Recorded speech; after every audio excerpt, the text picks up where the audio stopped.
بسم اللہ الرحمن الرحیم۔ ناظرین کرام، السلام علیکم ورحمۃ اللہ وبرکاتہ۔ انتہائی افسوس کے ساتھ میں آپ کو اپنے چچا زاد بھائی کے انتقال کی خبر دینے جا رہا ہوں اور آپ سے ایک اپیل کرنے جا رہا ہوں، درخواست کرنے جا رہا ہوں کہ آپ میرے اس بھائی کے لیے جو میرے دل کا اور جگر کا ٹکڑا تھا اور جس سے میں بے انتہا محبت کرتا تھا، اور یقیناً وہ بھی مجھ سے محبت کرتا تھا تو میرا وہ چچا زاد بھائی سگا بھائی نہیں تھا، لیکن وہ سگے اور حقیقی بھائی سے زیادہ مجھ کو عزیز تھا۔ اور یقیناً موت ہر ایک کو آنی ہے، اور اس کا وقت اتنا ہی تھا، 21-22 سال کی عمر میں وہ اللہ کو پیارا ہو گیا۔ تو آج اسی سلسلے میں آپ کے سامنے حاضر ہوا ہوں، ایک درخواست لے کر یہ سارے سوال کی۔ لیکن اس سے پہلے میں ایک دو نصیحتیں بھی آپ کو میں کرنا چاہتا ہوں۔ نصیحت یہ ہے کہ دیکھیے، کل نفس ذائقۃ الموت، ہر نفس کو موت کا مزہ چکھنا ہے، ہر نفس کو، جو بھی جاندار ہے اسے موت کا مزہ چکھنا پڑے گا، اسے موت ضرور آئے گی، یقیناً آئے گی۔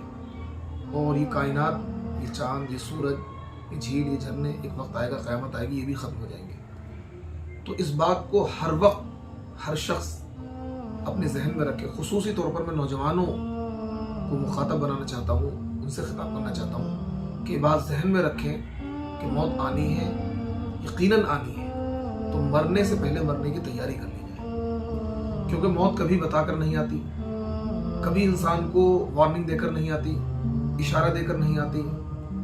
بعض لوگ یہ کہتے ہیں بھائی موت سے پہلے انسان کو پتہ لگ جاتا ہے، 40 منٹ پہلے پتہ لگ جاتا ہے، یا 40 منٹ پہلے پتہ لگ جاتا ہے۔ انسان کو 10 سیکنڈ پہلے بھی نہیں پتا ہوتا کہ میری موت آنے والی ہے۔ بس اذا جاء اجلکم فلا یستأخرون، جب تمہاری موت کا وقت آ جائے گا تو اس میں ذرہ برابر کوئی تاخیر نہیں ہوگی، 1 سیکنڈ ادھر سے ادھر نہیں ہو سکتا۔ یعنی جو موت کا وقت اللہ نے مقرر کر دیا ہے، اس وقت میں 1 سیکنڈ بھی ادھر سے ادھر نہیں ہو سکتا۔ نہ تو 1 سیکنڈ پہلے آئے گی، نہ 1 سیکنڈ بعد نہ آئے گی۔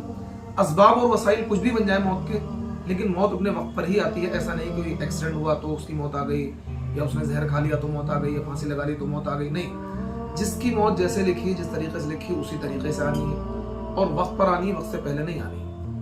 بعض لوگ اس میں اس طرح کی باتیں کرتے ہیں، بھائی کوئی ایکسیڈنٹ میں مر جائے، یا پھانسی لگا کر مر جائے، یا زہر کھا کے مر جائے، یا ڈوب کر مر جائے تو اس کی روح بھٹکتی رہتی ہے کیونکہ اس کو موت اچانک حادثے میں آ گئی تھی، اور یہ تھا وہ تھا۔ یہ سب باتیں بیکار ہیں۔ موت کسی بھی طریقے سے آئے تو موت اس کے لیے اسی طریقے سے مقدر تھی، اور اپنے وقت پر آئی ہے، وقت سے پہلے نہیں آئی ہے۔ تو اس لیے کسی بھی طرح کی موت ہو، وہ موت ہے، اور اپنے وقت پر ہے، وقت سے پہلے نہیں ہے۔ کیونکہ یہ سمجھنا چاہیے کہ اس کے لیے زندگی اتنی ہی تھی، وقت اتنا ہی تھا، اب اس سے زیادہ وقت اس کے پاس نہیں تھا۔ تو میں یہ کہنا چاہوں گا نوجوانوں سے، مرنے سے پہلے مرنے کی تیاری کریں، اور لمبی امیدوں میں نہ جئیں کہ نہیں ابھی تو بہت عمر پڑی ہے، ابھی تو بہت عمر پڑی ہے، بعد میں داڑھی رکھ لیں گے، کل کیا ہے جب تھوڑی آگے چل کے نماز پڑھنے لگ جائیں گے، آگے چل کے اس والے گناہ سے بچ جائیں گے، آگے چل کے یہ چیزیں چھوڑ دیں گے۔ اب کیا پتا تھا اس میرے بھائی کو، کیا صبح اس کی موت آنے والی ہے۔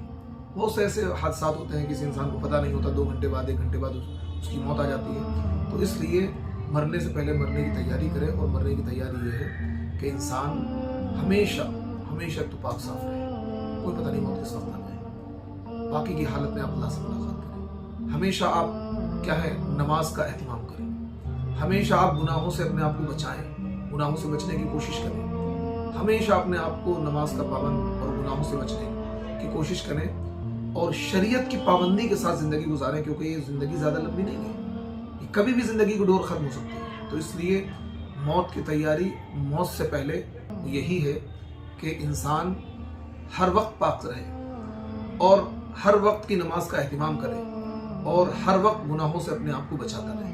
یہ آج کی اس ویڈیو کی نصیحت ہے۔ دوسرا یہ ہے، آپ سے ایک اپیل ہے کہ 18 تاریخ میں میرا بھائی، چچا زاد بھائی، میرے چچا کا سب سے بڑا بیٹا، جس کا نام محمد کامل ابن الیاس ہے، وہ لکھنؤ سے بس میں بیٹھتا ہے اور دلی کے لیے آ رہا تھا 18 تاریخ میں، یعنی کہ آج سے 2 دن قبل رات کے 12 بجے وہ وہاں سے سوار ہوتا ہے، اور تقریباً دہلی کے قریب نوئیڈا سیکٹر 50 ہے غالباً، اور نالج پارک نام ہے، پری چوک کے آس پاس آ کر جس بس میں وہ سوار تھا، اس بس نے سامنے کھڑی دوسری بس میں بڑی زوردار ٹکر ماری۔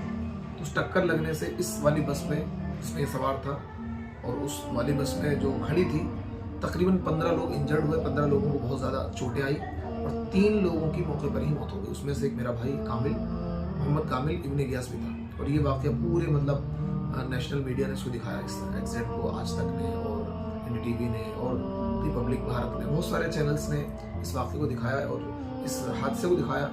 یہ حادثہ کلیجہ چیر دینے والا حادثہ تھا، کیونکہ ہمارے خاندان میں 100-200 سالہ تاریخ میں یہ جوان پہلی موت ہے، مطلب ہمیں یاد ہی نہیں ہے، نہ ہمارے باپ داداؤں کو یاد ہے کہ جوان موت کسی کی نہیں ہوئی، سب کی موت اپنی عمر پر آئی اور کسی کی بھی جوان موت نہیں۔ یہ پہلا انسیڈنٹ، پہلا حادثہ ہے ہمارے خاندان کی 100-200 سالہ تاریخ میں جو ہمیں یاد ہے۔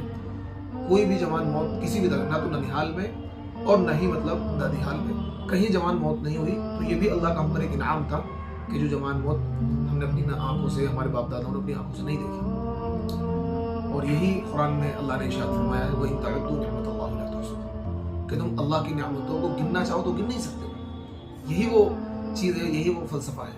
اب یہ نعمت جو ہمارے اوپر تھی مستقل، ہمارے کاؤنٹنگ میں نہیں تھی، ہماری گنتی میں نہیں تھی، کہ یہ بھی ایک نعمت ہے کہ ہم نے اپنی زندگی میں ہمارے باپ دادا نے کبھی جوان موت کا صدمہ نہیں سہا، تو یہ بھی ایک اللہ کی نعمت ہے، جوان موت کے صدمے سے بچے رہنا۔ تو آج اس صدمے سے ہمارا پورا خاندان، پورا گھر مجتمع اس صدمے سے دوچار ہے، کیونکہ وہ لڑکا بہت بااخلاق تھا، سب سے محبت رکھتا تھا، سب کے کاموں میں آتا تھا۔ تو اس لیے آج میں آپ کے سامنے حاضر ہوں، بڑی ادباً آپ تمام لوگوں سے درخواست کریں۔ اس کا نام محمد کامل ابن الیاس تھا، اگرچہ میرا وہ چچا زاد بھائی تھا، لیکن وہ میرے لیے بہت دل کے قریب تھا، بہت محبت مجھ سے رکھتا تھا، میں بھی اس سے محبت رکھتا تھا۔ اب وہ ہمارے درمیان نہیں ہے۔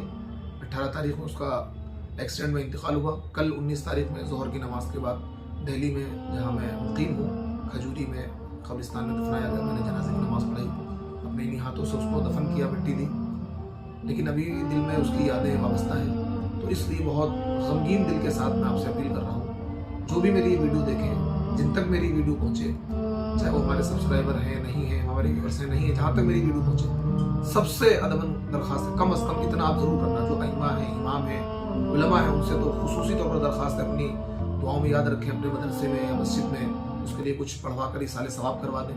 اور جو عام مسلمان ہیں جو میری ویڈیو دیکھیں، اس کے لیے 3 مرتبہ قل هو اللہ احد، کیونکہ حدیث پاک میں آتا ہے 3 مرتبہ قل اللہ احد پڑھنے کا ایک قرآن کے برابر ثواب ہے۔ تو آپ 3 مرتبہ کم از کم اتنا ضرور پڑھ دیں میری اس درخواست پر، کہ 3 مرتبہ قل هو اللہ احد پڑھ کر میرے اس بھائی کو، محمد کامل ابن الیاس کو کیا ہے ایصال ثواب ضرور کر دیں۔ میں آپ کا شکر گزار رہوں گا۔ اللہ تعالیٰ ہم سب کا خاتمہ ایمان پر فرمائے، اور جب ہمارا آخری وقت آ جائے تو ہماری زبان پر میرا مولا، میرے رب، اپنے رب سے ہماری دعا یہ ہے کہ اللہ تعالیٰ ہم سب کی زبان پر کلمہ طیبہ لا الہ الا اللہ جاری فرمائے۔ السلام علیکم ورحمۃ اللہ وبرکاتہ۔